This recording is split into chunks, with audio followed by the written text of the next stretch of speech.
Olá, bom dia a todos, todas.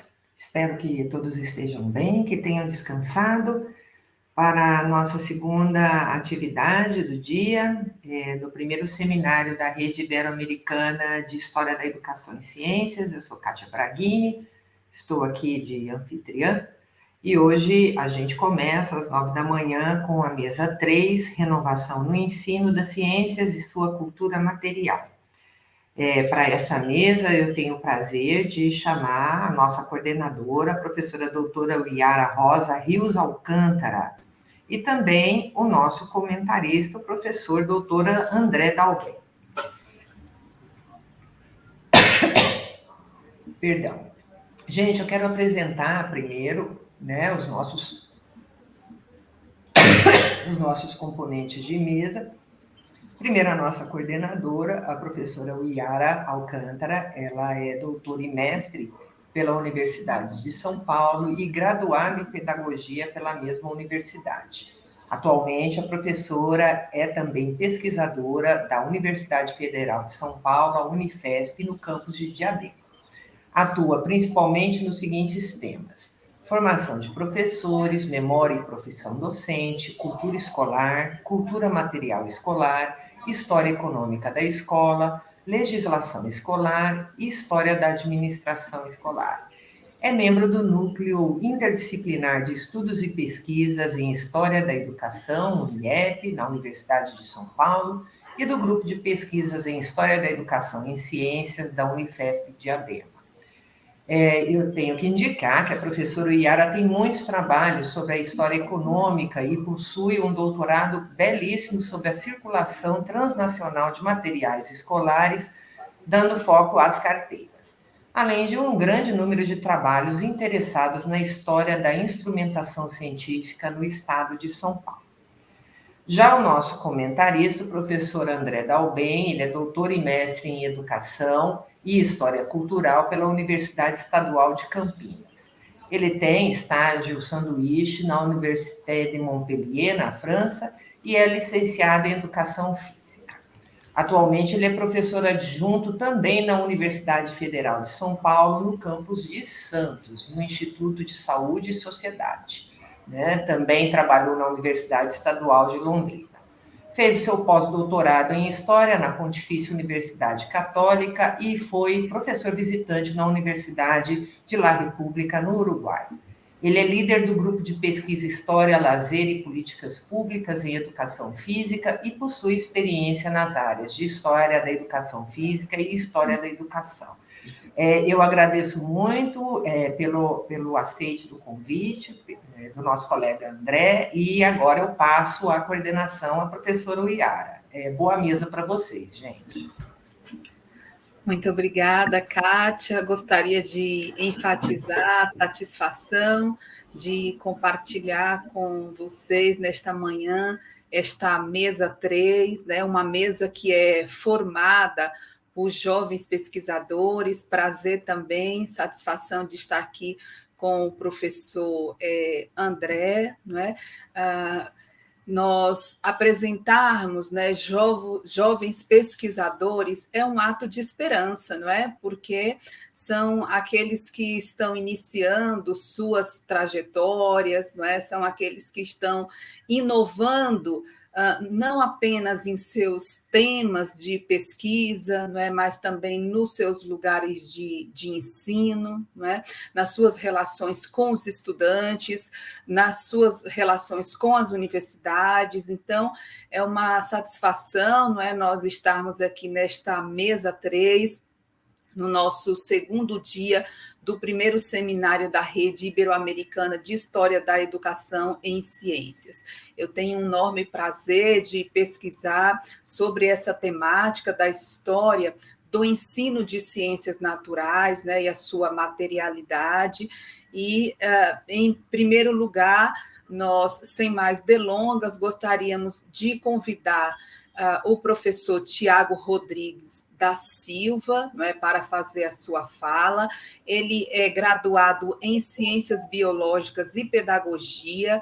Professor Tiago é mestre em Educação pela Unesp, né, no campus de Marília, atuando na linha História e Filosofia da Educação, é integrante do grupo de pesquisas Núcleo de Estudos e Pesquisa em História e Memória das Instituições Escolares, tem experiência na área de educação, com ênfase em História da Educação, História e Memória de Instituições escolares, História do Currículo e das disciplinas escolares, com ênfase no estudo dos movimentos inovadores do ensino de ciências e biologia. Atua também com ênfase em didática e formação de professores de ciência e biologia, é membro da SBHE e da Associação Brasileira de Pesquisa em Educação em Ciências. O título da sua dissertação de mestrado é a renovação da disciplina escolar História Natural Biologia do ensino secundário nos debates da SBPC de 1946 a 1965. O Tiago foi orientado pela professora doutora Rosa Fátima de Souza Shalom, contando também com bolsa do CNPq. Então, seja muito bem-vindo, professor Tiago, faça uso da palavra como está pronto aí no nosso tempo delimitado, de 10 a 15 minutos. Bom dia. Gostaria de agradecer o convite, né, com a mesa, né, e compartilhar esses principais resultados, né, da dissertação, né, que teve como orientação a professora Rosa Fátima, né. Nosso objetivo foi verificar os debates em torno da disciplina escolar, né, no campo científico nacional, ali principalmente nas publicações das revistas científicas da SPBC, bem como nos debates originados, né, e gestados nos encontros anuais, e principalmente, né, durante os simpósios do ensino de ciência, naquele momento também que o Brasil vai consolidando o próprio campo da educação em ciências. Vamos aguardar os slides para poder mostrar para vocês, poder compartilhar como eu fui estruturando esse trabalho ao longo do mestrado.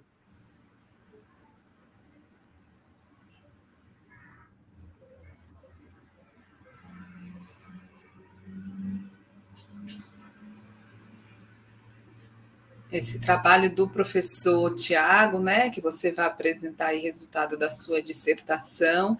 Eu, particularmente, né, nós lá da Unifesp temos um interesse grande no seu trabalho, Tiago, porque nós atuamos, né, eu, o professor Reginaldo Meloni, o Renato Barbosa, nós atuamos num curso de formação de professores de ciências e não é difícil perceber que é uma carência grande ainda para nós termos acesso, né, a boas pesquisas centradas aí na história do ensino de ciências naturais.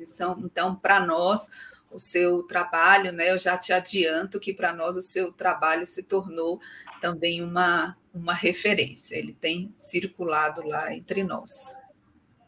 Fico muito feliz, né, e grato por essa dimensão que o trabalho está tomando. Só recapitulando, né, hoje eu sou professor substituto aqui no Instituto Federal do Maranhão, campus Presidente Dutra, e pode passar o slide para a gente iniciar a discussão.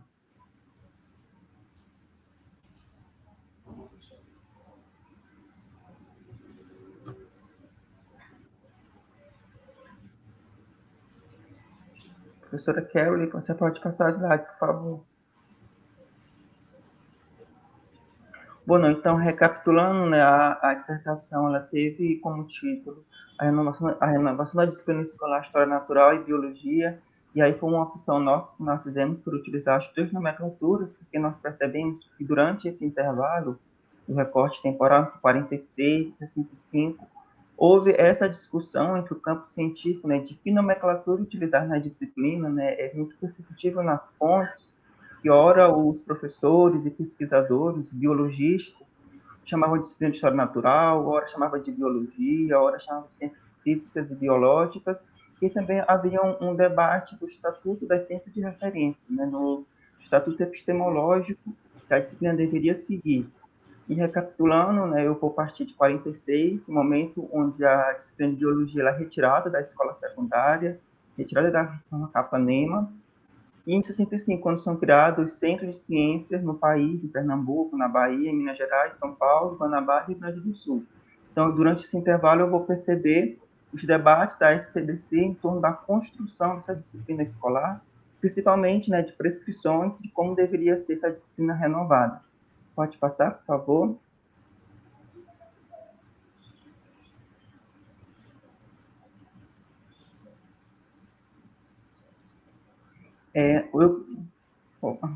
Eu utilizei, né, um cruzamento de fontes, né, aos documentos da Sociedade Brasileira para o Progresso da Ciência, né, a própria revista Ciência e Cultura, que ela é colocada como o órgão oficial da SPBC, uma revista de grande capital científico na época, a legislação da escola secundária, as reformas educacionais, os programas de ensino que eram fixados, percebendo as estabilidades e mudanças de saberes escolares.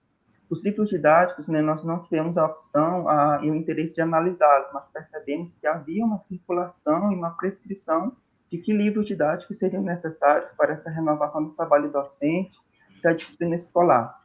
Também percebemos os debates em torno da disciplina escolar nos jornais de São Paulo e Rio de Janeiro, localizados na Hemeroteca Nacional, e também nos próprios arquivos históricos online do INEP, né, Instituto Nacional de Pesquisas Educacionais, que criou a Caldene, que era uma companhia para poder renovar os livros didáticos, e nós percebemos a inserção de biologistas brasileiros, como Oswaldo Frota Pessoa, Paulo Salvaia, Clarice Schmitz, que eram biologistas de grande renome, de grande capital científico dentro da sociedade, SPBC, como também nas universidades, debatendo a construção de uma disciplina escolar, da renovação da disciplina.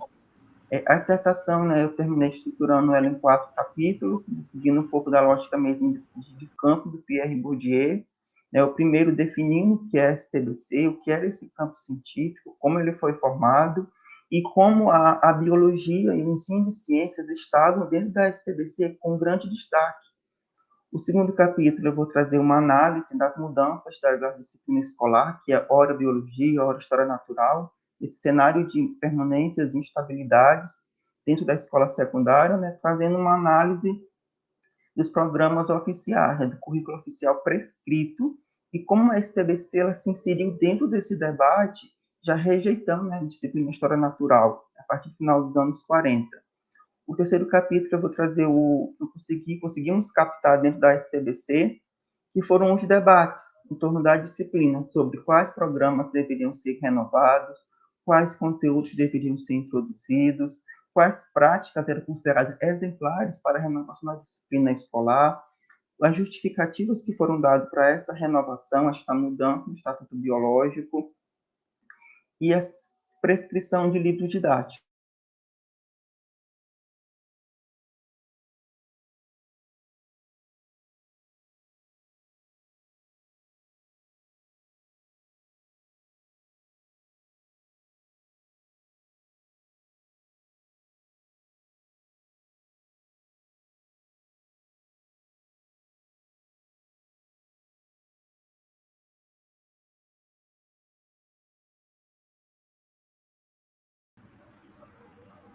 Parece que perdemos a conexão momentaneamente com o professor Tiago. Aqui parece para mim que a transmissão dele caiu.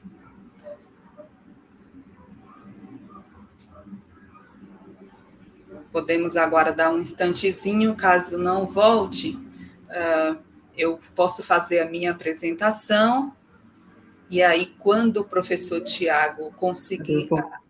Deu certo? Gente, deu certo. Acho que a internet caiu, não foi? Se tiver algum problema, eu apresento, tá bom? Pode continuar, Tiago. Vamos botar a professora Kelly. Peço desculpas aqui pela internet. Tranquilo.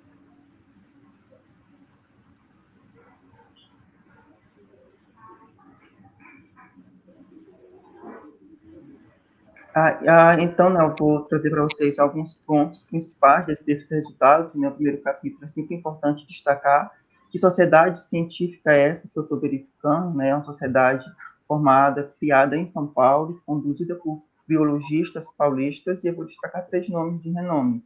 José Reis, conhecido como divulgador científico, Paulo Savai, professor de zoologia, né, do Departamento de Zoologia da Universidade de São Paulo, e Maurício Rocha Filho, também importante nome científico. Né? E vou destacar o Paulo Savai, que vai comandar a revista Ciência e Cultura durante os anos 50, e vai ser um dos defensores da renovação da disciplina escolar, inclusive fazendo também prescrições, trazendo circulações e modelos de renovação de outros países, como, por exemplo, até a Austrália e a Inglaterra.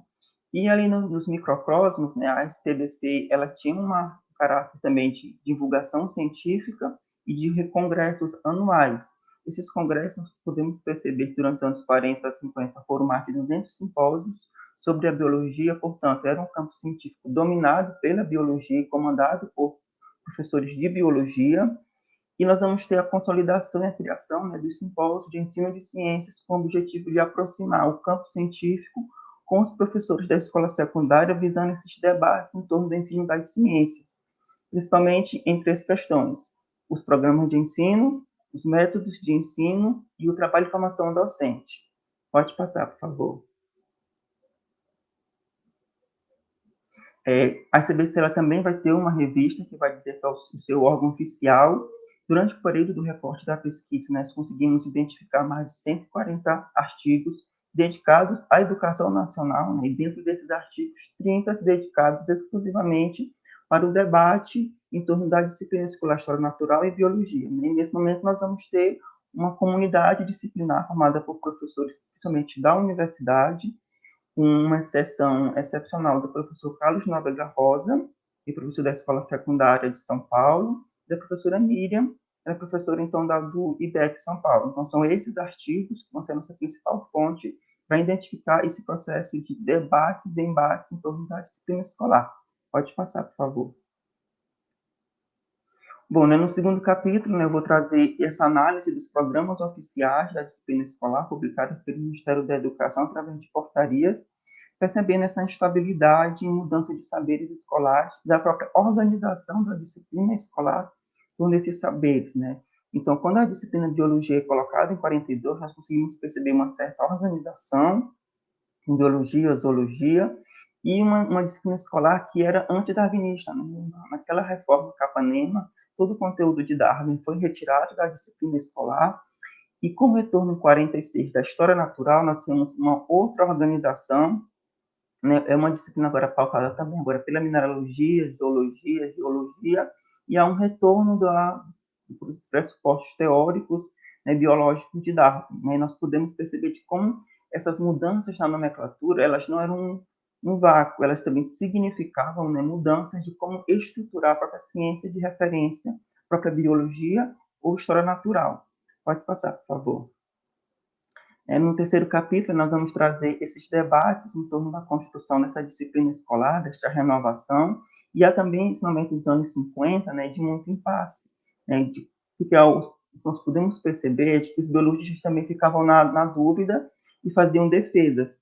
Se chamava de disciplina de História Natural ou chamava ela de Biologia. Né, isso ia depender muito dos referenciais teóricos que eles estavam partindo. Né. A STBC ela fazia uma defesa mesmo da biologia em si, de acordo com a União Internacional das Ciências Biológicas, ela defendia que o ensino da biologia deveria ser mais voltado para a experimentação, portanto, uma ampla divulgação e circulação e prescrição dos kits de biologia do IBEC, do Instituto Brasileiro de Educação, Ciência e Cultura, na seção de São Paulo, e também de muitas práticas que deveriam ser consideradas exemplares, né, como a expulsão de escolares, do professor Carlos Nóbrega Rosa. Né, esse professor na escola secundária, ele foi colocado pela STBC como um modelo a ser seguido pelos outros professores, justamente por carregar práticas da experimentação na escola secundária dentro do clube de História Natural.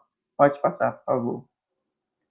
No terceiro capítulo ainda, nós vamos perceber esse debate em torno da disciplina escolar dentro do próprio INEP, né, com a prescrição e construção, né, dos livros didáticos para renovar a escola secundária, e aí o INEP ele tem uma opção, mesmo a partir dos debates dos biologistas, né, Paulo Savaia, Alarite e Oswaldo Frota Pessoa, de dividir a disciplina escolar em botânica, zoologia e biologia. né? E esse livro de biologia na escola secundária, ele vai ser considerado, posteriormente, naquele momento, uma grande referência para renovar a disciplina escolar e para substituir o então ensino de história natural, que era considerado atrasado, deficiente e ineficaz. Inclusive, esse livro ele vai trazer novas atualizações de saberes escolares, pensando principalmente na introdução da evolução na disciplina, na introdução dos conteúdos da evolução de Darwin na disciplina. Essa era uma das pautas que os biologistas defendiam na revista, a introdução da biologia e de bioquímica, e principalmente dos conceitos e estruturas do estudo do DNA.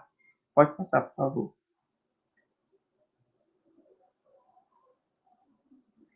No nosso quarto capítulo, nós vamos estar chegando já nos anos 60, após LDB, nós vamos perceber que, com a flexibilização do currículo vinda pela lei, nós vamos ter 3 disciplinas que vão ser a mesma coisa, mas ao mesmo tempo não são.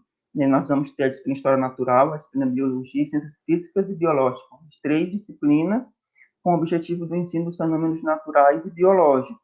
Contudo, nós conseguimos perceber, através do registro do MEC, essa diminuição no número de professores registrados com o ensino de História Natural e esse aumento do número de professores registrados com o nome da disciplina Biologia.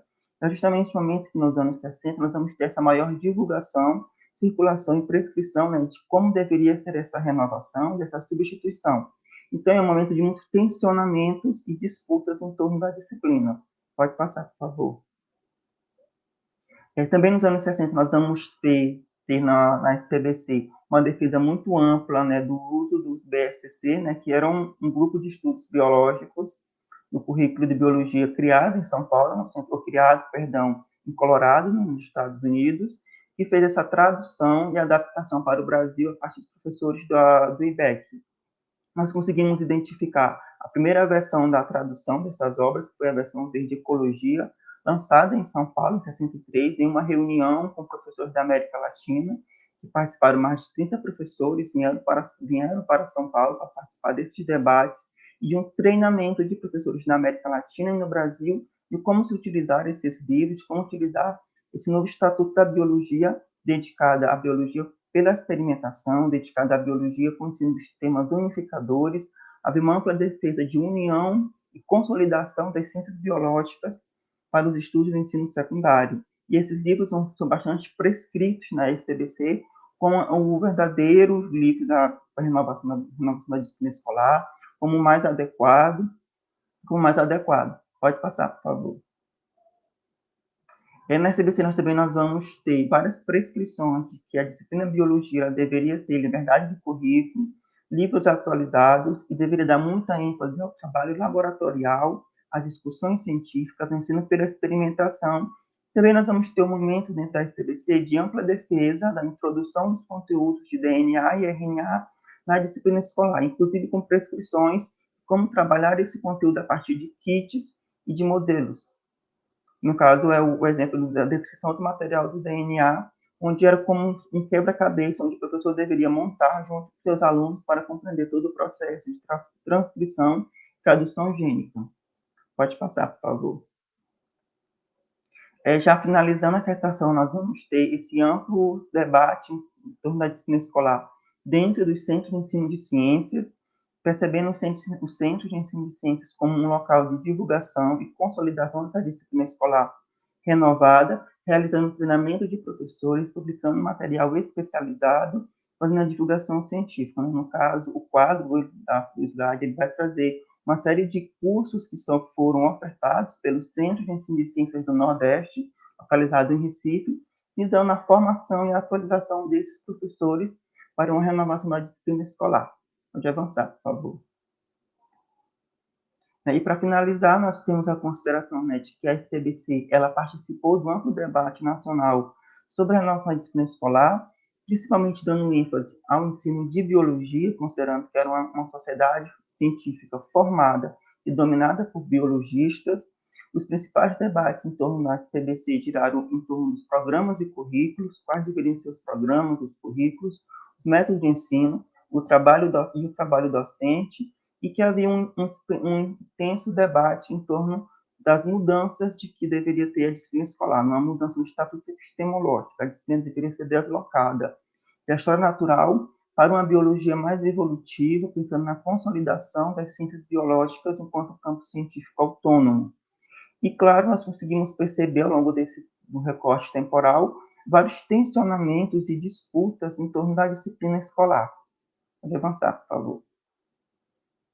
Algumas referências, gente, fontes, eu tinha para contribuir neste momento. Isso. Obrigado.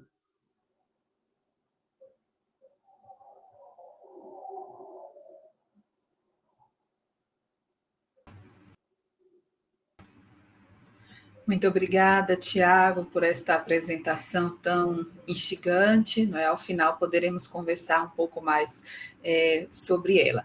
Eu chamo agora o professor Ramiro de Pedro, é professor de Educação Física, é bolsista do CONICET e doutorando em Ciências da Educação na Universidade Nacional de La Plata. Por favor, professor Ramiro, faça uso da palavra. No tiempo ahí de 10 a 15 minutos. Muchas gracias. Hola a todos. Bueno, hoy voy a presentar lo que es mi investigación de doctorado para el doctorado en Ciencias de la Educación, que es sobre una tecnología educativa llamada FilmScript, que se usó a mediados del siglo XX en el sistema educativo de Buenos Aires, producida por la Dirección de Tecnología Educativa. Podemos pasar a la próxima. Bien, vamos a empezar por hablar primero de la relación entre la Dirección de Tecnología Educativa, en un primer momento cuando se creó en el 60, llamada de Radio Televisión Educativa, y la carrera de cine de la Universidad de La Plata. Para esto, por ahí, es interesante explicar que la ciudad de La Plata, en la que yo me encuentro, es el centro administrativo y de gobierno de la provincia de Buenos Aires, y por lo tanto, digamos, la ciudad donde se asientan todos los organismos de gobierno del sistema educativo de la provincia, y a su vez es el lugar donde está la Universidad Nacional de La Plata, que es una de las más importantes del país. Podemos pasar a la próxima.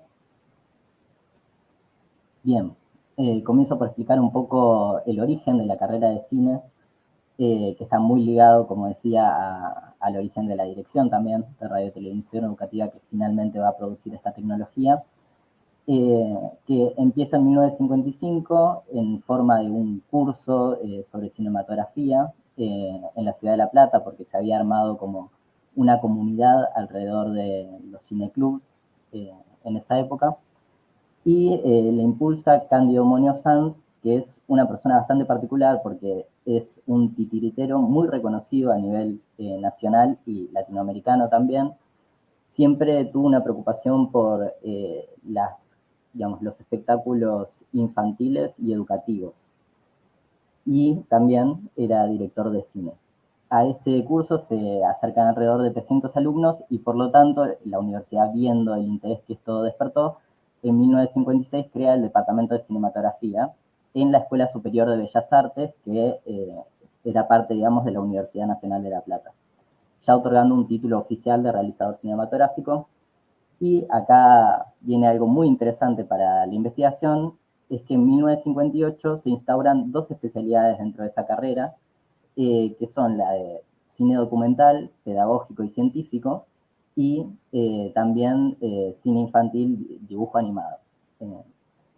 Y en 1958 el área de difusión de esta carrera empieza, digamos, a generar distintas iniciativas. Una de ellas es el primer cineclub infantil del país, siguiendo con esta preocupación por lo infantil y por lo educativo. En 1958, 1961 y 1962 se realiza en la Universidad de La Plata el Festival Internacional de Cine Infantil. Podemos pasar a la próxima. Y en 1963 también se organizan el segundo Congreso Nacional y Jornadas de Medios Audiovisuales en la Universidad Nacional de La Plata, que fue una jornada muy importante con delegaciones nacionales, de gobiernos provinciales, organismos educativos nacionales y delegaciones extranjeras, un gran despliegue. Bueno, lo interesante, digamos, es que la Dirección de Radio Televisión Educativa empieza a trabajar alrededor del año 60, entonces podemos trazar ahí una conexión entre digamos, el surgimiento de las especializaciones en cine documental y pedagógico, y luego la relación, digamos, el surgimiento de la Dirección de Radio y Televisión Educativa de la mano de estudiantes de la carrera de cine. Vale destacar que la carrera de cine de la Universidad de La Plata es la primera institución formativa estatal que incorporó el estudio del cine. Todas las carreras anteriores, que no fueron muchas tampoco, habían sido privadas. Y luego de la carrera de cine de La Plata empiezan a surgir también otras carreras de cine estatales, ¿no? Y también, bueno, el impulso que da el cine pedagógico de animación y científico, que está muy relacionado después con lo que va a ser la Dirección de Radio y Televisión Educativa, y que también celebró contratos con diversas áreas de la provincia de Buenos Aires, entre ellas el Ministerio de Educación. Podemos pasar a la próxima. Bueno, la Dirección de Radio y Televisión Educativa, ya hablando específicamente de lo que nos compete, fue creada en 1960 y su primer director fue Luis Vesco, que fue quien entregó el primer film tesis de la carrera de cine de La Plata, que fue el film Cirugía, en el que trabajó con dos personas, dos colaboradores, Omar Sáenz y Pupa Sáenz, que también fueron parte de esta Dirección de Radio y Televisión Educativa, por lo que sabemos. Él se mantuvo como director hasta el año 65 y durante el 61 empezaron a aparecer los primeros film strips, que una política que se sostuvo hasta el año 76, que es el inicio de la última dictadura cívico-militar en Argentina, donde se cortó esa política, digamos. En el 62, el Departamento de Medios Audiovisuales organiza el primer Festival Internacional de Imagen Educativa, con una categoría para cine y una categoría para proyección fija, que entregó premios y tuvo delegaciones internacionales, ¿no? Como dice su nombre. En el 70 la dirección cambió de nombre a Tecnología Educativa y en el 73 publica un folleto que se llama Pautas para una política sobre tecnología educativa que responda a una concepción educativa liberadora y de contenido popular. Estos hitos son los pocos que podemos rescatar porque la verdad que la reconstrucción a través de documentos es bastante difícil, porque los documentos en provincia, digamos, los archivos en provincia de Buenos Aires tienen una política de conservación, digamos, muy dispersa. Aparte, digamos, el Ministerio de Educación, que es donde se creó la Dirección de Radio y Televisión Educativa, funcionó durante algunos momentos de la historia nacional. De hecho, ahora mismo no existe. Ahora mismo el organismo que centraliza el gobierno educativo de la provincia es la Dirección General de Escuelas. En este momento, en mediados del siglo XX, existían ambos organismos, la Dirección General de Escuelas y el Ministerio de Educación en la provincia. Podemos pasar a la siguiente. Bueno, esta diapositiva es un decreto del año 67 que muestra un poco la estructura funcional de la dirección, que incluía varios departamentos, un departamento didáctico, un departamento técnico, un departamento administrativo, uno de medios audiovisuales, que era el encargado de la producción, y otro de coordinación y control, que se encargaba de la programación y también del despacho de materiales, lo que indicaría que se despachaban materiales a otros lugares de la provincia. Pasamos a la siguiente. Lo interesante de esta dirección es que se mantuvo desde el año 60 hasta el 76 en un momento en el que en Argentina había una, podríamos decir, crisis institucional. Estaba proscripto el peronismo, lo que quiere decir que muchos de los materiales que se usaban en educación hasta ese momento habían sido censurados para que no hicieran alusión a la figura de Perón o al peronismo o Evita o a cualquier simbología relacionada a esta corriente política. Y en la provincia de Buenos Aires se sucedieron gobiernos que duraron muy poco tiempo, desde el 60 hasta el 66, en el que se instaura una dictadura militar autodenominada Revolución Argentina, que va a durar hasta el 73, momento en el que vuelve Perón al gobierno. Durante todo ese momento el peronismo estaba proscripto.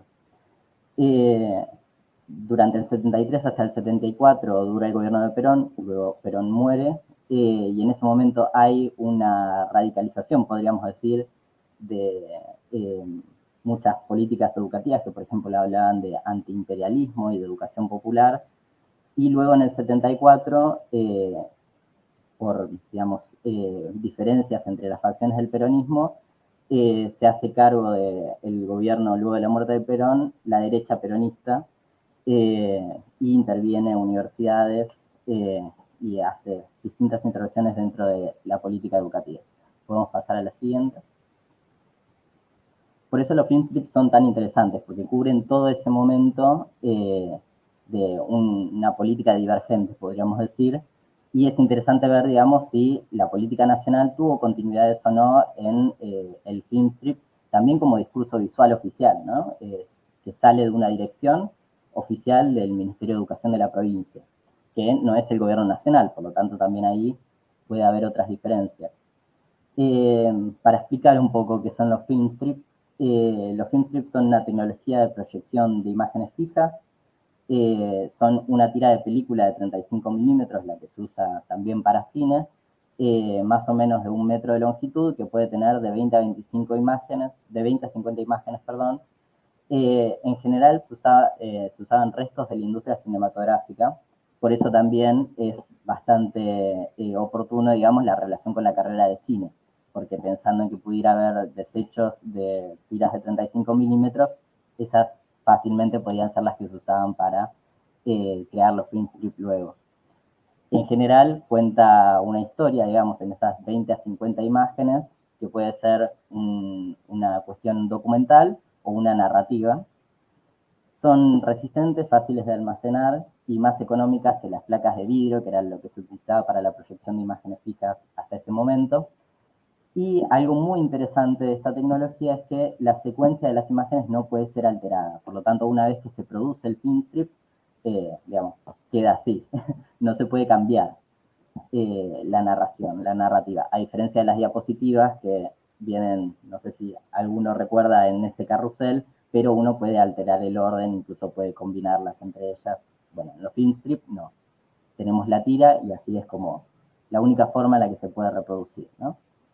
Y en general eran acompañados de un folleto explicativo denominado Guía del Docente, que tiene, pasamos a la próxima, hay una imagen de un folleto que tiene, digamos, un guión cuadro por cuadro de lo que se debería decir ante cada una de las imágenes del film. Podemos pasar a la siguiente.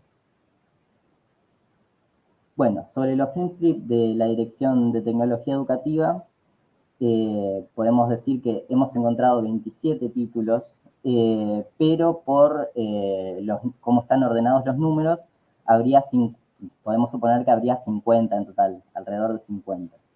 25 de los 27 títulos los hemos encontrado también con sus guías didácticas, con estas guías para el docente, que en general tienen algunas sugerencias didácticas y también un guión cuadro a cuadro de lo que debería decirse, ¿no? Y dentro de estos títulos también encontramos una significativa dispersión de temas y niveles, que se corresponden con los niveles del sistema escolar bonaerense, ¿no? Y acá hay una pregunta, digamos, la pregunta por la que vamos a intentar analizar los film strips, que es si fueron pensados desde una lógica tecnocrática, es decir, una corriente pedagógica más relacionada a lo que en ese momento era el desarrollismo, ¿no? Con una idea de la educación como producción de recursos humanos, buscando eficiencia, planificación, control de los procesos educativos, o una política más ligada a la educación popular, a la escuela nueva, que podríamos identificar más con corrientes progresistas, porque los film strips son referidos en ese momento en ambos sentidos, podríamos decir, ¿no? Como una forma en la que se puede controlar el proceso educativo, que se puede alinear, digamos, con esto que decíamos, ¿no? De que las imágenes el docente no las puede modificar, entonces una vez que son producidas por la dirección, se sabe que van a ser utilizadas en ese mismo orden y de esa misma manera. También vienen con esta guía para el docente, que indica qué decir en cada momento. Pero a la vez, también los film strips son recuperados desde, digamos, publicaciones que los refieren ligados a lo que podría ser una corriente pedagógica de escuela nueva o de educación popular, porque, por ejemplo, lo que se dice es que las imágenes de los filmstrips pueden ser un sustituto de las experiencias, ¿no? En esta idea de aprender a través de las experiencias, que las proyecciones fijas pueden acercar objetos que por ahí no podríamos llevar al aula, pero pueden ser una forma de trabajar a través de que los alumnos vean distintos procesos, por ejemplo, procesos técnicos, en vez de que el profesor explique o demuestre una lección, que pueden ser, digamos, una forma de experienciar. Lo interesante de esto es que, por supuesto, no son una o la otra, sino que son dos formas de pensar a los filmstrips y a la tecnología educativa en general que entran en disputa en ese momento, ¿no? Con esto que decimos, el peronismo y el desarrollismo como dos corrientes políticas que en ese momento se encuentran disputando la hegemonía en el país. Eso también puede verse en los discursos alrededor de las tecnologías educativas de lo que se ocupa esta dirección. Un poco la investigación lo que quiere es, digamos, pensar cómo se ubica dentro de eso la Dirección de Tecnología Educativa de un gobierno provincial, que no es el nacional, que es un gobierno mucho más regional, y cómo eso puede reflejarse en la política de los filmstrips que justamente abarcan estos años. Esa es un poco la investigación. Muchas gracias.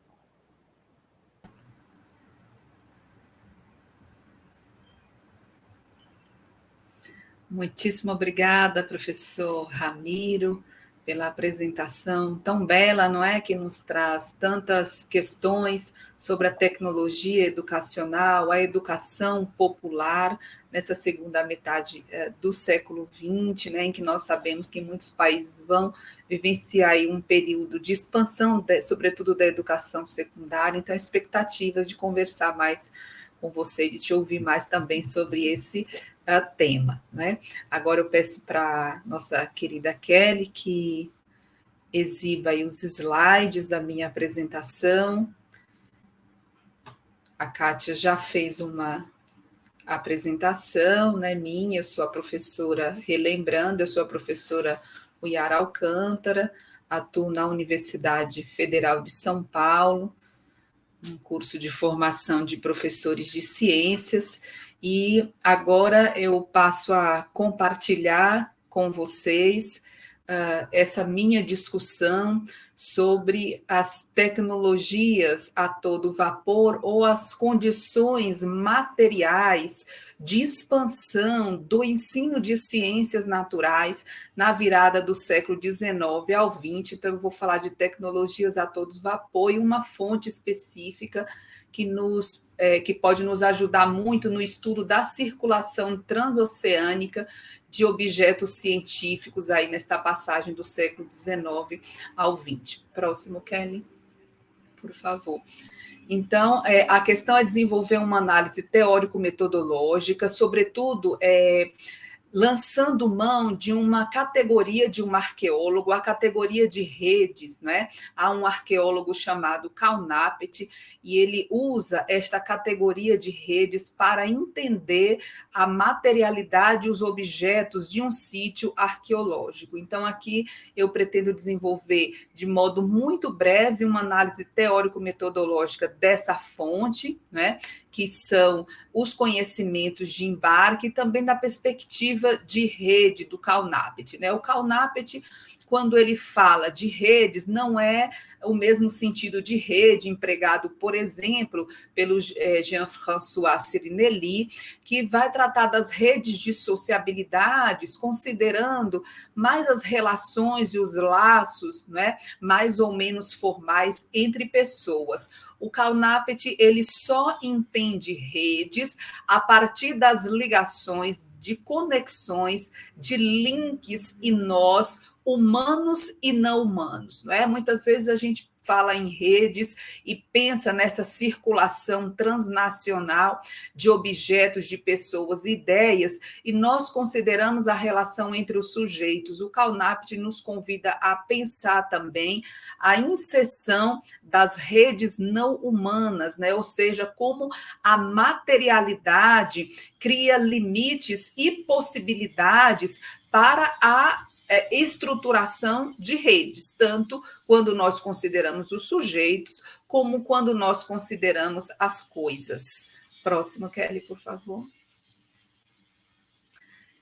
Então, nós vamos partir de uma análise muito breve de uma fonte chamada Bill of Lading, né, em inglês, ou conhecimento de embarque, de carga, e eu trago o nome, não é, da fonte em inglês, porque esta é uma condição material, né? A criação deste documento, a criação deste suporte jurídico é uma condição material essencial para a existência do comércio exterior, para a existência da circulação transoceânica de mercadorias.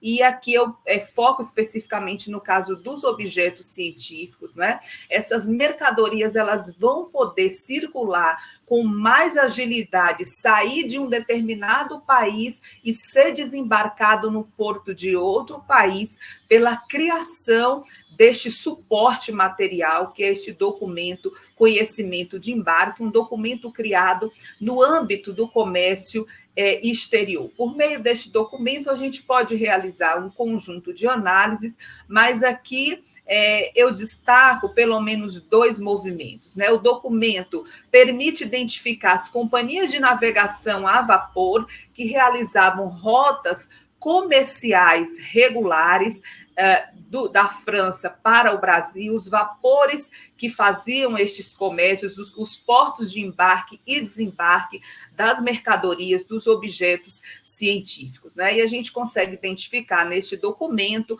também quem são as empresas fabricantes e os objetos científicos que estão sendo exportados, os seus valores monetários, a quantidade, o peso, dentre outros elementos. Próximo, Kelly. Esta é uma imagem de um conhecimento de embarque, né? Trata da importação feita pela Escola Normal de São Paulo no ano de 1883. Essa é a estrutura do documento, é um documento localizado no Arquivo Público do Estado de São Paulo, né? Nesta estrutura do documento, ao centro dele, no canto, no meio, né, superior, aí nós temos a expressão chargé, né, indicando quem é a empresa que está embarcando esta mercadoria, qual que é o vapor. O vapor é o vapor Ville de Ceará. Ele será desembarcar, a mercadoria será desembarcada em Santos. Ainda ao centro, nós temos a menção dos objetos, são 3 caixas de instrumentos de física, a origem é francesa, temos o peso destas caixas, quem está importando, que é a Escola Normal de São Paulo, ainda no centro, né, mas agora no canto inferior, nós temos o porto, não é, onde essas caixas, esses objetos foram embarcados, que é no Porto do Havre, no mês de maio de 1883. Não é? No lado esquerdo, né, pelo menos aqui no meu lado esquerdo, nós temos a Companhia de Navegação a Vapor, que está fazendo o transporte, que é a Chargeur Reuni, a empresa que está enviando, que é a Wagner e companhia, uma descrição das quantidades dos objetos nas 3 caixas, o peso, o valor do frete e o valor da mercadoria, só para destacar alguns elementos de condições materiais que nos ajudam a compreender quais as possibilidades de se fazer e os modos de se fazer esse trânsito, não é, internacional destes objetos científicos. Próximo, Kelly, por favor. Corroborando, né, e confrontando uma fonte com a outra, se na fonte anterior nós temos um conhecimento de embarque, não é, que é um documento que faz parte do despacho aduaneiro, ou seja, para despachar a mercadoria, para que a mercadoria pudesse ser embarcada no navio e pudesse ser retirada no porto, né, ser embarcada no Havre e retirada em Santos, seria necessário preenchimento deste documento conhecimento de embarque. E aí, confrontando esse conhecimento de embarque com uma correspondência da Escola Normal de São Paulo, tratando da mesma compra, da mesma documentação, não é? Nós vamos ter aí uma confluência de informação falando de 3 caixotes, número 10, 11 e 12, embarcados no Havre, no vapor francês Ville de Ceará, a companhia Chageur Réunie com destino ao Porto de Santos. Tinha dentro dessas caixas instrumentos de física para a Escola Normal de São Paulo, e aqui o diretor da escola, Paulo Borru, pede, né, pede aí autorização para que esta mercadoria seja desembaraçada na alfândega de Santos, né? Via de regra, essa mercadoria ela só poderia ser desembaraçada pelo destinatário, não é? Que no caso aí seria o secretário, não é, dos negócios do interior, mas ele poderia dar uma autorização para que outra pessoa fizesse esse desembaraço, e esse ofício, não é, ajuda nesse confronto de documentação para entender, não é, essas condições materiais de circulação destes objetos. Próximo, por favor, Kelly. Este aqui é um outro conhecimento de embarque, não é apenas para evidenciar como que esta empresa, Chageur Réunie, atuou fortemente nessa comercialização de objetos científicos. Então, se há uma rede não humana, não é, um dos elementos ou um dos links, né, o link para CalNAPET é como nós usamos link na ciência de rede mesmo, aquilo que estabelece a conexão, não é? Como nós usamos um link para ter acesso aqui a este nosso evento, o CalNAPET tenta entender esses links, né? Ou seja, essas relações humanas e não humanas que tornam possíveis as conexões. Então, há um link aqui não humano, não é? Que tem a ver com a própria companhia, com a existência dos vapores, e esta é mais uma documentação tratando de outra importação de objetos científicos, também embarcado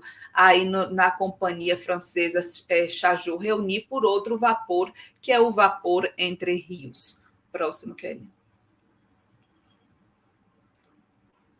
Esta empresa vai perceber, não é, nessa constituição desta rede não humana, estes sujeitos que vão criar esta empresa, essa companhia, que vai fazer uma rota regular de navegação comercial entre a França, o Porto do Havre e a região do Rio do Prata. Então, ela vai atuar aí, basicamente, atendendo a uma demanda que ela entende que existia a demanda e não havia essa demanda suprida, não é?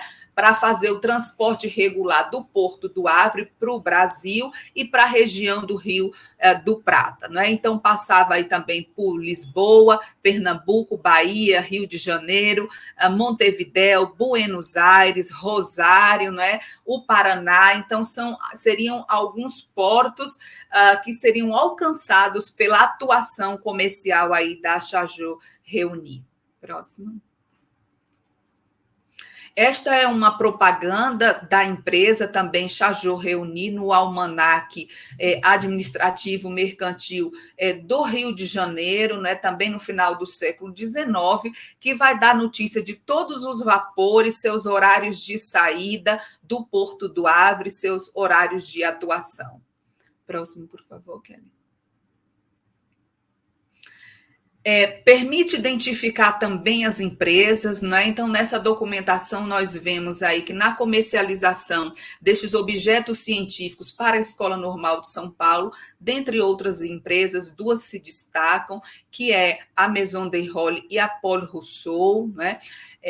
Isso nós vemos também em um anuário e almanaque do comércio e da indústria, que é uma espécie de almanaque da França, e ele vai destacar essa atuação da Emily Desrolles, né, ou seja, do Desrolles, nessa comercialização de objetos científicos. Próximo, por favor. Há também uma fonte, não é?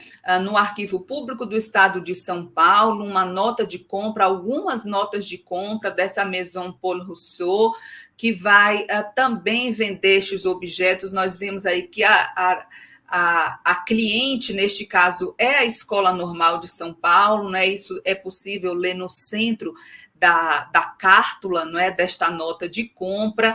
Há um conjunto de menções da participação desta empresa nas exposições universais, no centro uma descrição dos objetos que estão sendo vendidos para a Escola Normal de São Paulo, né? O primeiro deles é um telescópio, evidenciando, né, também mais uma condição material desta rede não humana, que é a possibilidade de fazer o envio destas notas de compra e, por estas notas de compra, obter o pagamento das mercadorias comercializadas. Próximo, por favor, Kelly. Há aqui um outro vapor mencionado, que é o vapor Califórnia, né? É uma evidência também, não é, que vai corroborar, se nós olharmos aí no canto inferior esquerdo da tela, há um carimbo da Maison Paul Rousseau, não é, evidenciando que esta empresa aí que está enviando neste momento pela Chajot Reuni objetos científicos para a Escola Normal de São Paulo em um outro momento, em uma outra etapa da comercialização. Próximo, Kelly. Então, de um lado, né, a investigação destas redes humanas e não humanas fornece aí elementos para a gente pensar o uso dos despachos aduaneiros ou do conhecimento de embarque na história da educação, e de outro, analisando estas fontes, não é? E as redes humanas e não humanas evidenciadas nessas fontes, nós percebemos que essa modernidade ela se destaca não apenas nos objetos que são adquiridos pela escola e ofertados pelas empresas, mas também nos modos como estes materiais eram comercializados e chegavam à escola, não é? Há toda uma modernização que envolve o uso das tecnologias do século XIX, os avanços da termodinâmica nos navios a vapor, que vão favorecer a criação aí de redes não humanas, não é?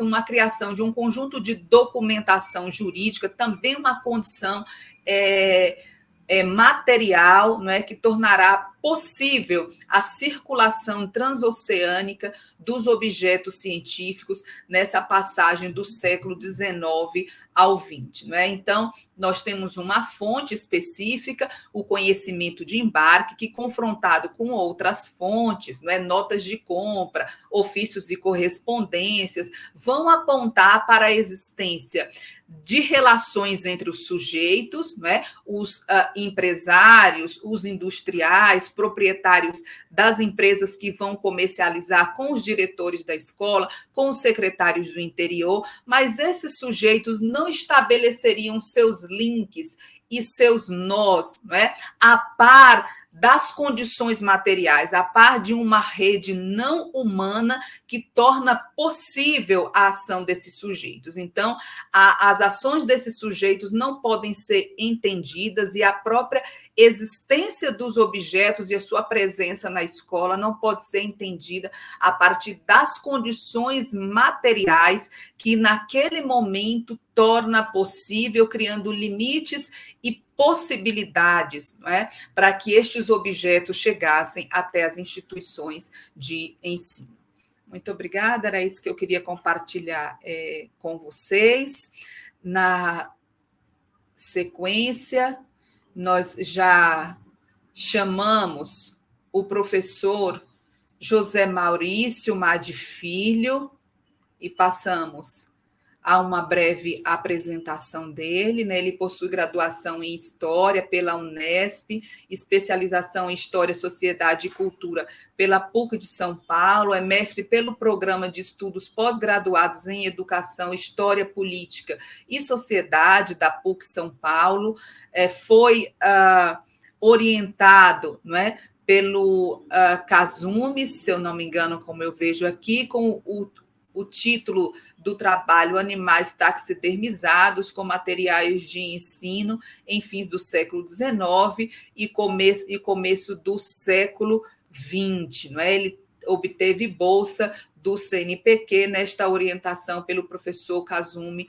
Munakata. Ele também é doutorando pela PUC de São Paulo e estuda a trajetória do Frei Germano de Annecy, sendo orientado pela professora doutora Kátia Braghini, também com bolsa do CNPq. Ele tem experiência na área de educação, elabora projetos na área de educação ambiental, é docente na área de história, trabalha também como editor de material didático de história, né? Tem interesse pelos temas de cultura material escolar, educação dos sentidos, museus escolares e a história do ensino de ciências no Brasil, né? Muito prazer, professor José Maurício, já lhe passo a palavra para que faça uso aí num tempo de 10 a 15 minutos.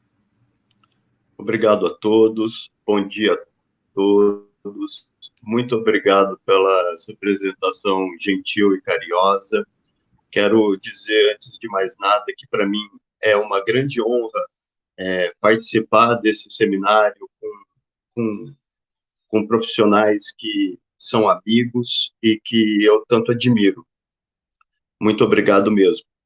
Bem, essa comunicação apresenta alguns dos resultados alcançados na pesquisa de doutorado, intitulado Frei Germano de Annecy, Lugares, Saberes e Práticas, desenvolvidos na PUC de São Paulo, sob orientação da professora doutora Kátia Braghini. Frei Germano é um importante personagem da cultura científica no país da segunda metade do século XIX, desenvolvendo atividades em diversas áreas das ciências naturais. Na pesquisa, foi dado ênfase em seus trabalhos na área da astronomia e da área da meteorologia. Pode passar, por favor. Frei Germano de Annecy era natural de Annecy, cidade situada atualmente na Alta Savoia, na França. Ele se formou capuchinho entre os anos de 1841 e 1845 nos conventos de La Roche e de Chambéry. Desenvolveu atividade missionária no Chile. Depois, foi designado a integrar o corpo docente do Seminário Episcopal de São Paulo, instituição fundada pelo bispo da cidade em 1856. Entre 1856 até o ano de 1878, a instituição foi dirigida pelos capuchinhos de Savoia. O seminário tinha o objetivo de ser um dos pilares da reforma católica ultramontana do clero. Além disso, apresentava o seminário menor, onde era ofertada ensino secundário. Frei Germano atuou no seminário de 1858 a 1878, quando os capuchinhos se retiraram da instituição. Porém, em vez de retornar aos conventos de Savoia, preferiu ficar e acabou residindo nas cidades de Uberaba e depois em Franca. Morreu em 1890 a bordo do navio Burn, atracado em Salvador, quando buscava retornar à sua terra natal. No seminário episcopal, foi professor de matemáticas, de física e de astronomia. Lá fundou o primeiro observatório do tempo e do espaço na província de São Paulo, publicando boletins meteorológicos e os resultados de suas observações de efemérides astronômicas, como ocorrências de eclipses, passagens de cometas. Tais ações foram repetidas também nas cidades de Uberaba e de Franca. Pode passar, por favor. A pesquisa desenvolvida trata-se de uma biografia histórica de Frei Germano de Annecy, com ênfase na sua atuação no Seminário Episcopal de São Paulo. Localizamos nosso objeto na intersecção da história do ensino de ciências e da história social das ciências. A abordagem teórico-metodológica utilizada foi a da microhistória e contou com contribuições variadas advindas da cultura material e cultura material escolar, bem como da história dos saberes, das ciências e de seu ensino. Algumas das perguntas que estruturam essa pesquisa e que servem para nortear a sua comunicação são: como ele desenvolveu um gosto pela cultura científica? Quais implicações sociais depreendem-se da organização de seu observatório do tempo e do espaço constituído no seminário episcopal? Que saberes e práticas eram mediados através desse espaço e como as suas atividades contribuíram para a difusão de uma cultura científica? Bem, para contribuir na resposta dessas perguntas, utilizamos fontes variadas, como fotografias, legislações, manuscritos encontrados nos arquivos dos capuchinhos de França, artigos escritos por Frei Germano sobre astronomia e suas observações meteorológicas, entre outros. Pode passar, por favor.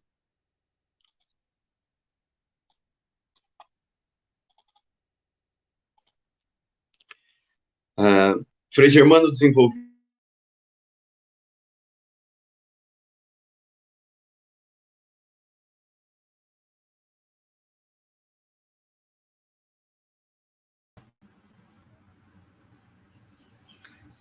Acho que travou um pouquinho. Então, Frei Germano desenvolveu um gosto pela cultura científica em meio à disciplina rígida dos capuchinhos de Savoia, articulando fluxos culturais oriundos de diversos locais. A partir da paisagem de Savoia e por meio dos conventos dos capuchinhos, Frei Germano entrou em contato com uma cultura de projeção de relógio de sol, artefato que se generaliza na igreja a partir do estabelecimento da liturgia das horas canônicas, implementadas pela reforma beneditina no século VI. Frei Germano tornou-se aprendiz e mestre projetista desse artefato. As imagens do manuscrito à esquerda referem-se a um manual de projeção de relógio de sol que circulou nos conventos de Savoia. No detalhe, há indicação para o uso de um capuchinho chamado Frei Arsênio, que eu vinha descobrir que era seu primo mais velho. Na imagem da direita, um dos relógios projetados pelo seu primo. Por favor, pode passar. Além disso, Frei Germano foi influenciado pelo clero secular da Savoia, responsável pela indução de uma cultura científica na cidade de Chambéry, a partir da organização de associações eruditas como a Real Academia de Ciências, que tinha o objetivo de impulsionar o desenvolvimento local. Enxergamos na nossa pesquisa uma correspondência entre os interesses de Frei Germano e os assuntos publicados ao longo dos 12 tomos da revista da Sociedade Real Acadêmica de Chambéry, que publicava assuntos variados, como literatura, arqueologia, história, mas também agricultura, física, história natural e meteorologia. Pode passar, por favor. Com Christian Jacob e Dominique Pestre, aprendemos que as ciências, os saberes e as práticas circulam com livros e manuais de ensino, com os enunciados das ciências, mas também com seus artífices e com os artefatos. A ida de Frei Germano, em 1858, para o seminário episcopal, teve um grande impacto na cultura e na arquitetura daquela instituição. Quando Frei Germano chegou lá, apenas a parte esquerda, que vocês veem na imagem da esquerda, apenas a parte esquerda estava construída. Mas havia um plano de expansão dessa instituição. Sua presença, nós verificamos na pesquisa que sua presença implicou na construção de um belvedere, que vocês veem na imagem, na construção à direita da fachada.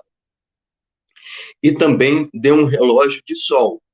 O belvedere e o relógio de sol serviram para constituir, então, o Observatório do Tempo e do Espaço de Frei Germano. Scolano e Vianfrago argumentam que os vestígios materiais são registros dos saberes e das práticas incutidas nos artefatos e materialidades. Aprendemos ainda que as materialidades e o plano arquitetônico não são meros contingentes, mas sim constituintes das atividades humanas, de um programa de ensino, funcionando também como produtos e vetores das relações sociais. Pode passar, por favor.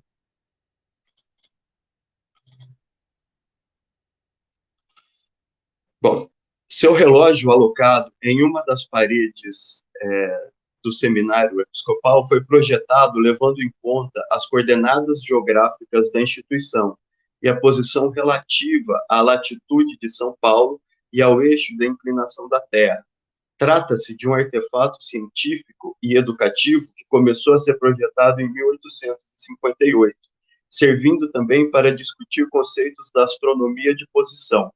Trata-se de um artefato que, em razão do perfil das sombras, que variavam ao longo do ano, no seu quadro horário, indica a posição da Terra em seus movimentos orbitais, a ocorrência dos equinócios e o solstício de inverno, bem como a entrada aparente do Sol em algumas constelações zodiacais, funcionando também como um calendário solar.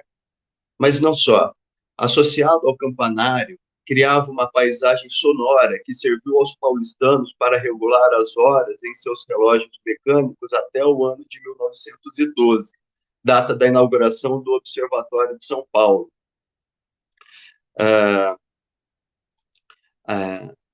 Por favor, pode passar.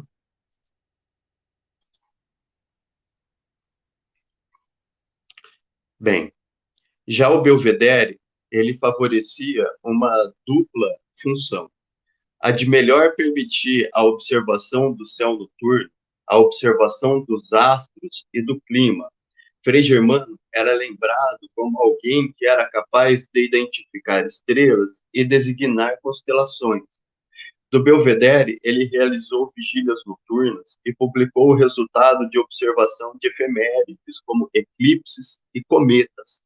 Trata-se de descrições científicas que contrastavam com as crendices populares que viam nessas ocorrências premonições e previsões catastróficas. Eu trouxe aqui uma das descrições que ele fez da passagem do grande cometa de 1865, né, em que ele utiliza coordenadas celestes, localiza o cometa na passagem por constelações e faz uma descrição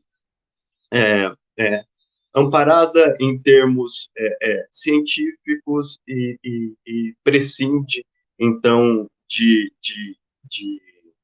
outras questões, né, de elementos populares. Pode passar, por favor? Bem, o Belvedere, ele serviu ainda à instalação de cataventos, anemômetros e pluviômetros. Junto de barômetros, termômetros e higrômetros, Frei Germano constituiu um observatório meteorológico. Percebemos na pesquisa que ele realizou observações meteorológicas desde meados da década de 1860. De 1875 a 1878, no entanto, ele publicou cerca de 380 boletins meteorológicos como esse que vocês estão vendo, no jornal A Província de São Paulo, contribuindo para a difusão de uma cultura científica por meio desse periódico e para o enquadramento das seções corporais segundo os critérios científicos da área da meteorologia. Seus trabalhos antecederam a inauguração da Comissão Geográfica e Geológica do Estado de São Paulo, fundada em 1886, que tinha por prerrogativa também realizar observações meteorológicas. Pode passar, por favor. Bem, com seus trabalhos, Frei Germano alcançou, por meio de sua virtude científica, Frei Germano também alcançou estima social. Frei Germano regimentou alunos para os seus cursos de física e de astronomia, algo bastante inusual no começo da segunda metade do século XIX, se considerarmos que que o ensino secundário era propedêutico e que os exames preparatórios prescindiam de conteúdos de ciências. Mesmo assim, ele tinha alunos, seus alunos o procuravam para realizar seus cursos de física e de astronomia. Ele era tratado na imprensa por adjetivos como insigne, amigo do progresso, sábio, inteligente.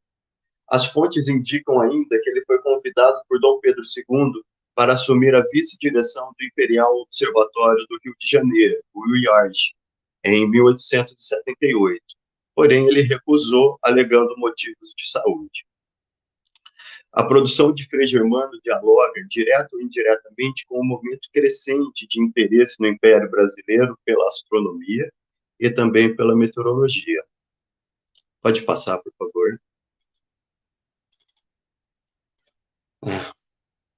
Alban destaca que os observatórios se apresentam como locais de práticas garantidoras de padrões de medição e de produção de dados numéricos a respeito do tempo e do espaço. É preciso levar em conta, no entanto, que o Observatório de Frei Germano era particular e não tinha obrigações públicas. Porém, convém considerá-lo como um dispositivo gerador de dados quantitativos, cuja circulação desembocou em resultados inesperados. Os dados produzidos por Frei Germano circularam para além das publicações que ele realizou nos jornais e, por vezes, foram associados às de outros observadores, concorrendo para fornecer uma imagem do clima do país, revelando o potencial agrícola, comercial, além de questões ligadas à higiene, endereçadas a públicos com interesses distintos. Na sequência, eu trago alguns livros que se utilizaram das observações meteorológicas de Frei Germano justamente para conferir uma imagem do clima do Brasil com interesses agrícolas, comerciais, didáticos e também relacionados à higiene, para discutir as características do clima do Brasil com relação à não indução a doenças mentais, por exemplo. Pode passar, por favor? A gente vai finalizando. Eu só queria falar mais dois aspectos. Há alguns vestígios materiais da passagem de Frei Germano de Annecy pelo Império Brasileiro, aqui pelo Brasil. O primeiro deles é esse relógio cúbico que figura no Seminário Episcopal. Ele foi recolhido pelo Dr. Alípio Leme de Oliveira e transportado para o Observatório de São Paulo no ano de 1912, que na época estava situado na Avenida Paulista. De lá foi levado na década de 40 para o Cientec, onde se encontra salvaguardado, porém sem nenhuma identificação com relação ao seu projetista. Pode passar, por favor? Bom, esse último artefato, é um relógio de sol, foi projetado em mármore de Carrara, foi importado com o auxílio dos francanos. Ele está localizado na Praça da Matriz, na cidade de Franca. Foi um relógio inaugurado no ano de 1886 e foi tombado pelo Condefat em 1972. Trata-se de um patrimônio histórico, educativo e técnico-científico que hoje constitui a identidade dos francanos. Constitui a identidade cultural dos francanos, é alvo de excursões para estudar história e ciência. Com esses registros, com essa atuação, eu creio que Frei Germano esteja hoje colocado aí num lugar num lugar adequado com relação à história da ciência e à história do ensino de ciência aqui no Brasil, aqui na província de São Paulo. Eu gostaria de agradecer a todos. Pode passar, por favor. Aqui algumas das fontes que a gente utilizou, algumas das bibliografias que eu utilizei para fazer essa apresentação, e é isso. Muito obrigado a todos. José Maurício, muitíssimo obrigada pela sua apresentação. Curiosa já, viu? Para ver o resultado aí do seu trabalho. Esse sujeito Frei Germano é realmente singular. Né? Obrigado.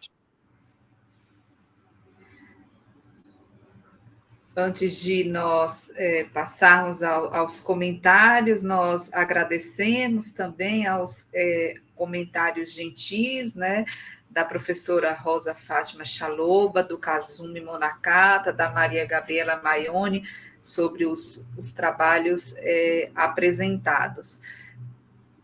Eu gostaria de ler, ao mesmo tempo, as questões que foram levantadas aqui pelos participantes, e peço que aqueles que foram indagados anotem e tentem responder essas questões como em bloco, tá bom? Em uma única fala. Então, nós temos 2 questões para o Tiago, 2 questões para o Ramiro. Eu vou fazer essas questões, tá? E peço que vocês anotem e respondam em bloco ao mesmo tempo. A professora Kátia pergunta para o Tiago, né? Eu acho muito interessante essa oscilação entre a história natural e a biologia, como registro claro de disputas no campus. Tiago, você poderia aprofundar quem eram os grupos de embate, como vemos a morte da história natural no processo de renovação que você apresenta, né? O professor Kazumi pergunta para o Tiago: oi, Tiago, muito legal o seu trabalho, gostaria de saber mais sobre o antidarwinismo no currículo de Capanema e a retomada do darwinismo no período seguinte. Tá? Para o Ramiro, a professora Maria Gabriela Maione pergunta: Ramiro, muito interessante a tua apresentação. Queria perguntar se conhece fontes sobre o nível de distribuição que tiveram os filmes strips em toda a província. Se não entendeu, eu repito, tá bom, Ramiro? Se há listas de escolas, de localidades, províncias que receberam esse material. E a Kátia também pergunta para o Ramiro, muito boa a investigação, Ramiro. Interessante, né? Os filmes, as películas dos filmes strips, elas estão bem distribuídas nas escolas, né? E isto sendo sencillos e rápidos, há aderência por parte dos docentes a este material? Então, peço que vocês respondam já em conjunto as questões. Pode começar, Tiago.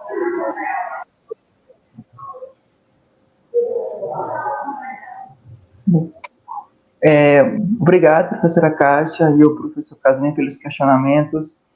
A primeira é visível um pouco essa oscilação, visível não, bastante visível essa oscilação de história natural e biologia dentro da SPBC. Mas o que nós conseguimos ver é um domínio mesmo, né, de biologistas, de professores do departamento de biologia, zoologia e botânica, principalmente da Universidade de São Paulo, em torno dessa ampliação da biologia evolutiva como um modus operandi de como deveria ser a disciplina escolar. Tanto é que nós conseguimos perceber essa defesa da história natural muito mais em jornais de professores secundaristas, como, por exemplo, o professor no Colégio Pedro II, e na SPBC, nos debates congressos anuais, e na revista Ciência e Cultura, há um movimento muito mais organizado desses biologistas, como o Rodolfo da Pessoa, o próprio Paulo Savaia, fundador da SPBC e editor-chefe da Ciência e Cultura, fazendo essa defesa constante das ciências biológicas e da biologia como a matriz epistemológica da disciplina.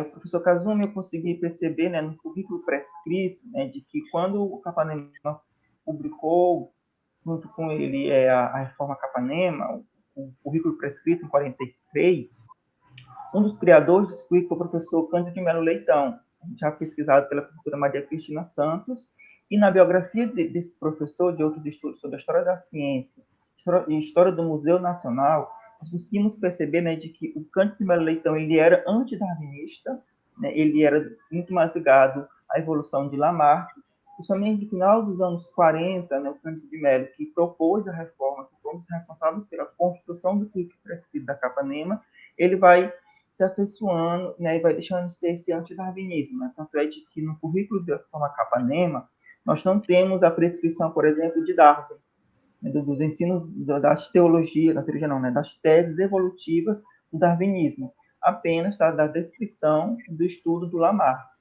Quando a disciplina biologia é retirada do currículo em 46 e retorna à disciplina de história natural, propondo um novo currículo, um novo programa de ensino oficial, você vê esse retorno das teses evolutivas de Darwin para a disciplina, né, integrado juntamente com Lamarck.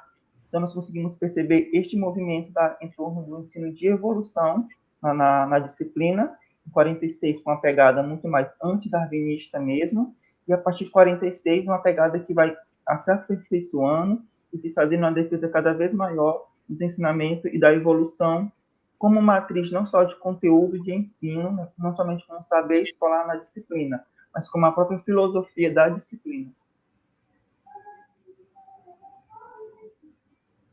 Obrigada, Tiago. Por favor, Ramiro.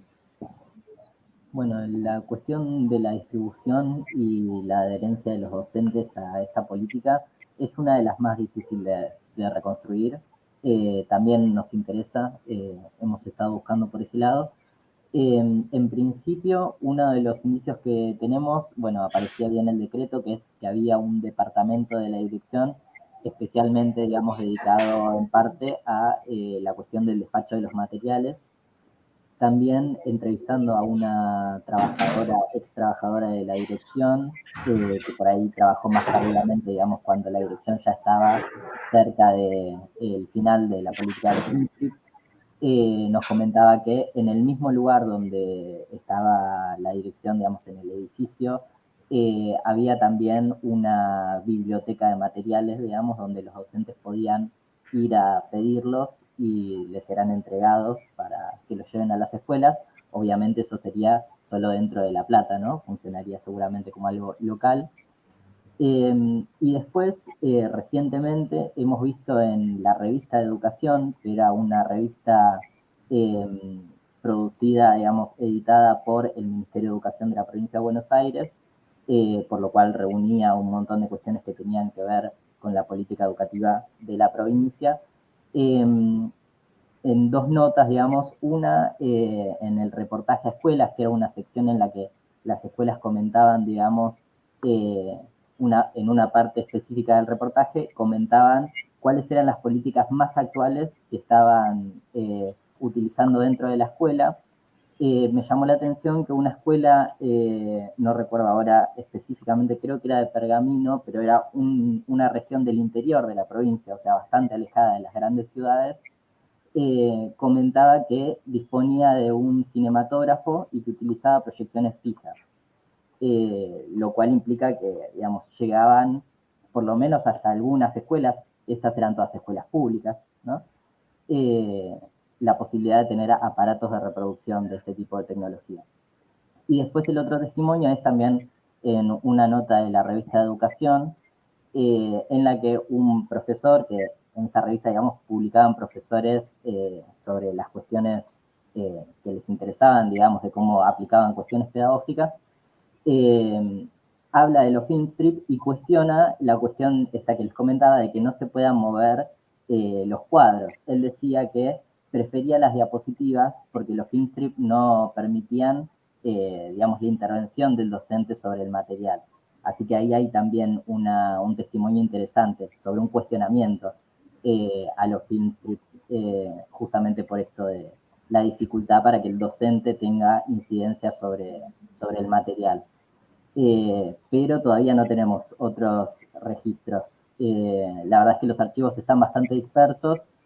Otra de las cuestiones por ahí es que los filmstrip los encontramos en el CENDIE, digamos que es el organismo que luego se unió con la Dirección de Tecnología Educativa, que sigue existiendo todavía en la provincia de Buenos Aires. Ahí encontramos algunos títulos de filmstrip, pero también los encontramos en otras escuelas. En la Escuela Mariano Acosta, que es una escuela de la capital, y en el Instituto de Educación Física Romero Brest, que fue el primer instituto de formación de profesores de educación física, ahí quizás es lo más curioso de cómo llegaron, porque no hay testimonios en ninguno de los 3 lugares de cómo llegaron los Filmstrip hasta ahí. Pero bueno, entendemos que ahí, digamos, debe haber habido algún tipo de distribución, por lo menos algunas instituciones educativas. Pero la verdad es que no tenemos muchas certezas todavía al respecto. Isso.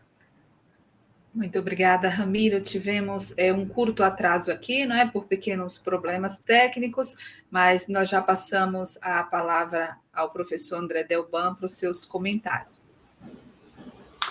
Olá, bom dia. Na verdade, eu vou fazer um comentário mais rápido, né, para a gente não extrapolar muito o tempo reservado para a mesa.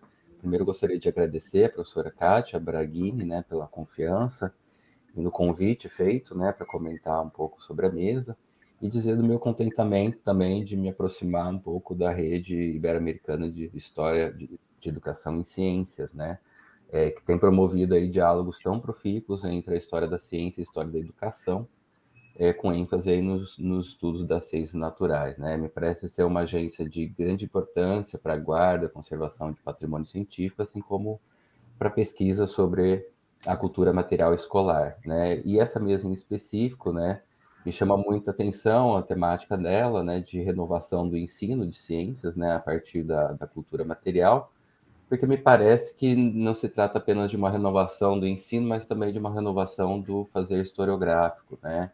Isso se a gente pensa desde as possibilidades abertas pela Escola dos Análises, né, com Marc Bloch e Lucien Febvre, que vão possibilitar um alargamento da compreensão da noção de fonte histórica, né, para a gente pensar novos tipos de fontes. Me parece que essa característica perpassa um pouco todos os trabalhos, né. Gosto muito dos dizeres do Marc Bloch, quando ele vai colocar que tudo que o ser humano diz ou escreve, tudo que ele fabrica, tudo que ele toca, pode e deve informar sobre ele, né? Então, a ideia de que um objeto se torna um documento a partir das perguntas que o historiador formula para suas fontes, né? E nesse sentido, me parece que todas as pesquisas vão trabalhar de alguma maneira com a cultura material escolar, né? Abrangendo aí mobiliários, materiais didáticos, recursos audiovisuais e novas tecnologias de ensino para pensar a educação, né? Mais especificamente a história da educação. Me chama muita atenção a pesquisa da professora Uiara, né, pela utilização de despachos aduaneiros, né, e de todos esses materiais apresentados para pensar as rotas comerciais e a circulação transoceânica, né. Confesso que eu nunca havia pensado na possibilidade, né, de utilização desse material enquanto fonte para a história da educação, né. Então, parabenizo, né, pelo esforço realizado no desenvolver essa análise teórico-metodológica proposta das fontes, né, e fico me perguntando, né, que utilizar materiais escolares como uma forma de promover um discurso de modernização e desenvolvimento pedagógico pode muitas vezes, inclusive, camuflar algumas intenções econômicas e industriais, né? Me parece que é um pouco esse pano de fundo, né, na pesquisa da professora Uiara, e que, se possível, se a gente tiver um tempinho aí, talvez a gente possa conversar também a esse respeito, que me parece ser de grande importância para a pesquisa, né? Que vai nos mostrar uma renovação não apenas do ensino, mas uma renovação também nos modos como os materiais eram comercializados, né, e chegavam até a escola. Outra pesquisa que se destaca bastante, né, pelo emprego de fontes, né, renovadas seria a do Ramiro Pedro, né, de Pedro, sobretudo ao pensar aí uma educação do sentido da visão na escola, né, por meio da utilização dos filmes strip, né. Eu fico pensando, né, Ramiro, na importância do conceito de estética escolar, né, para a sua pesquisa, né, e de como esse conceito pode ajudar a gente a refletir sobre os movimentos escolares, como o tecnicismo e a escola nova, né. Me parece que sua pesquisa ela trabalha muito em cima dessa ideia e, se possível, né, comentar um pouquinho a respeito disso. Acho que a gente poderia travar um diálogo para pensar esse conceito de estética escolar e a sua utilização na sua pesquisa, né? Acho muito interessante a pesquisa do professor José Maurício, né, sobretudo pela diversidade de fontes, né, escritas e imagéticas que nos trouxe, né, para compreender, né, como os objetos e instrumentos científicos do Frei Germano Annecy revelam, no que eles revelam sobre as suas práticas científicas, né? E nesse sentido, eu fico pensando, né, em como a cultura material escolar pode nos ajudar na escrita de biografias, né? E como as biografias têm uma grande importância, podem ter uma grande importância dentro da história da educação, né? Eu acho que tensionar esse lugar da cultura material dentro de uma biografia é um fato muito interessante da sua pesquisa, professor José Maurício. E devo dizer também que eu me lembrei muito, né, das pesquisas do historiador francês Alain Corbin, né, sobretudo quando ele vai vai desenvolver estudos sobre a sensibilidade ao clima, né. Acho que é um autor que conversa muito com a sua pesquisa, né.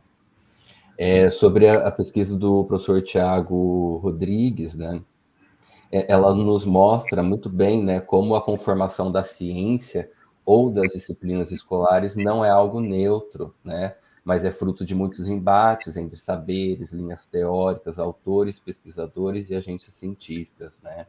Nesse sentido, né, a sua análise da renovação da disciplina escolar de História Natural e Biologia no ensino secundário, né, a partir da Sociedade Brasileira de Progresso da Ciência, vem nos mostrar esses diferentes embates, né? E eu questionaria, né? Então, quais seriam os principais embates apresentados? Acho que é um pouco a pergunta que já foi feita, inclusive, né? Enfrentados pela Sociedade Brasileira de Progresso da Ciência ao formular e colocar em prática, então, os seus projetos de renovação dessa disciplina escolar, né? Quais foram os seus principais interlocutores, né? Acho que seria interessante a gente pensar assim, né? Para já ir finalizando, né? Eu gosto muito de uma citação do Michel de Certeau, que ele vai dizer que na história tudo começa com o gesto de separar, de reunir, de transformar em documentos certos objetos distribuídos de outras maneiras, né? E eu fico pensando, né, nessa dificuldade que sempre é para o historiador esse processo de levantamento das fontes, ainda mais quando se tratam de fontes ligadas à cultura material escolar, né? E de uma maneira geral, acho que seria interessante ouvir a todos, né, nessa mesa um pouco desses processos, né, de levantamento das fontes, como foram realizados em cada um deles, né? Me parece que todos trazem são pesquisas bastante inovadoras, né, no que se pensa, no que diz respeito à metodologia, sobretudo as suas fontes, né? Isso porque a gente há um esforço, me parece, na história da educação de analisar as relações entre os materiais escolares e os métodos de ensino, né? Ou seja, as potências que os objetos científicos podem promover na renovação do ensino das ciências, né? Parece que esse é um dos grandes motes da mesa, né? Ou problematizar os usos feitos dos materiais escolares e das suas prescrições na prática cotidiana das escolas, né? Acho que esse é um outro tensionamento importante, né, para pensar, né, o cotidiano escolar, como ele vai se alterar a partir da introdução desses objetos científicos e escolares, né? Pensar conexões estabelecidas entre a inovação pedagógica e a aquisição, a fabricação desses materiais escolares também me parece que esteve de alguma maneira presente aqui na mesa, né? Então, gostaria de agradecer novamente, né, pela oportunidade de comentar aqui rapidamente os trabalhos, excelentes trabalhos apresentados. Acho que a gente teve uma manhã de muito aprendizado, né? E dizer do meu contentamento de poder, de alguma maneira, colaborar aí com a pesquisa de vocês, né? E participar desse momento. Muito obrigado.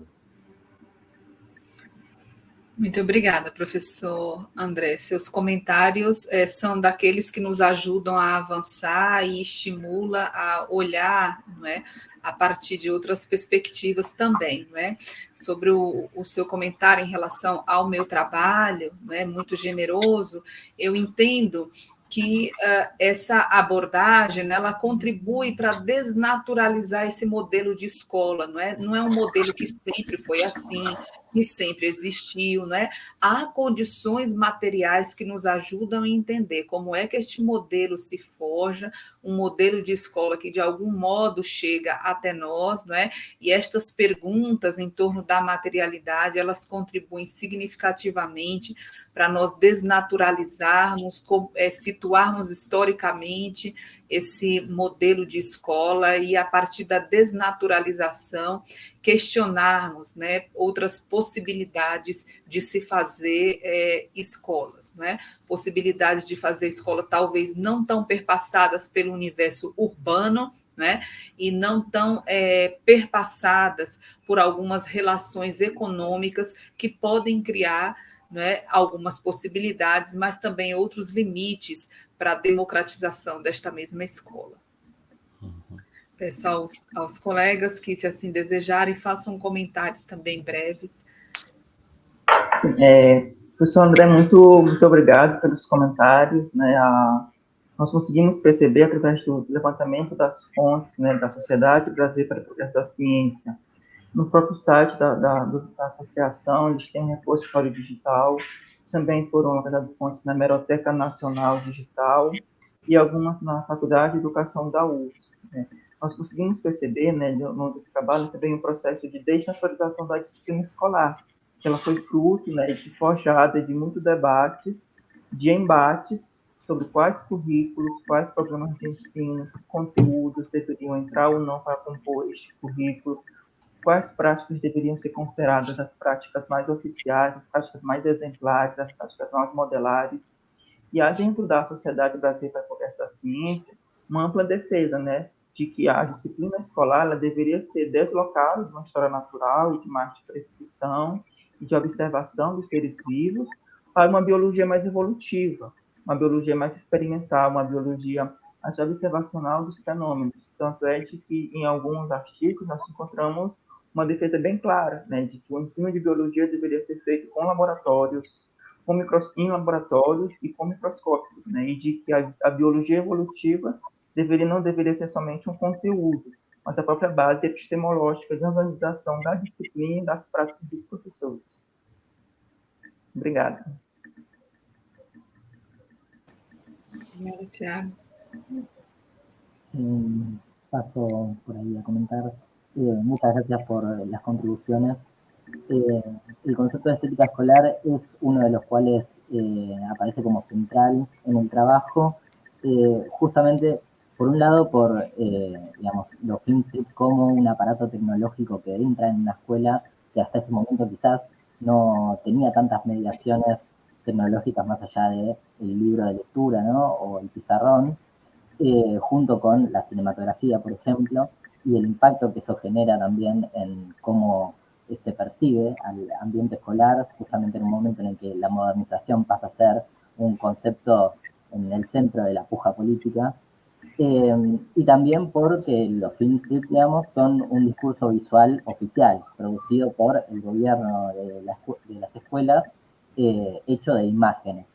Entonces, ¿cuáles son las imágenes que se van a ver? ¿Qué es lo que se muestra? ¿Cómo se muestra? ¿Cuáles son los regímenes visuales que se dan a la mirada de los estudiantes? Así que justamente es algo central y es algo que va a ser parte de las próximas etapas de la investigación, ¿no? La interpretación del filmstrip como imagen, como estética. Así que muchas gracias. Obrigada, Ramiro. Maurício? Bom, o processo de levantamento das fontes, para mim, foi algo bastante exaustivo, acho que, como a rigor, pesquisas de doutorado são, mas eu iniciei minha pesquisa pensando em trabalhar o ensino de ciências no seminário episcopal. Queria muito trabalhar com o ensino de física, porque Frei Germano é um sujeito que vem de uma cultura experimental muito forte, ele realizava projeções com energia elétrica nas festas do Divino Espírito Santo, na fachada do seminário episcopal, né? Então, ele era um sujeito também da ciência espetáculo. Porém, todavia, fizemos um amplo levantamento de fontes e eu não encontrei quais quais eram os materiais que ele tinha no seu gabinete de física, né? E isso, essa insistência estava me impedindo de ver que talvez o traço mais característico de sua personalidade era o de ser um grande observador, né? Um observador do tempo e um observador do espaço. E aí eu me coloquei a tentar compreender como se forma as características de um observador científico, né? A partir desse momento, eu comecei a compreender que as produções meteorológicas dele, os boletins meteorológicos, me revelavam algo que estava muito para além da descrição do clima de um determinado dia que aconteceu em São Paulo. Mas eu poderia ver, então, quais eram os objetos que ele utilizou e como esses boletins reorganizavam os sentidos, permitiam com que as sensações corporais fossem interpretadas segundo comunidades, segundo os parâmetros científicos estabelecidos por comunidades de observadores. E também, com relação ao seu relógio de sol, eu pude perceber também que havia, com relação ao relógio de sol, eu pude perceber que havia também a possibilidade de compreender para além das informações, das inferências iniciais que dizem respeito à informação das horas, né? Mas eu percebi que a análise do relógio me colocava em contato com o próprio universo mental, intelectual de Frei Germano de Annecy, que é constituído por uma cultura vivenciada nas paisagens de Savoia, né, a partir da qual ele propõe uma ressignificação para novos contextos, novas materialidades, novos desafios que ele vai encontrar aqui no Seminário Episcopal.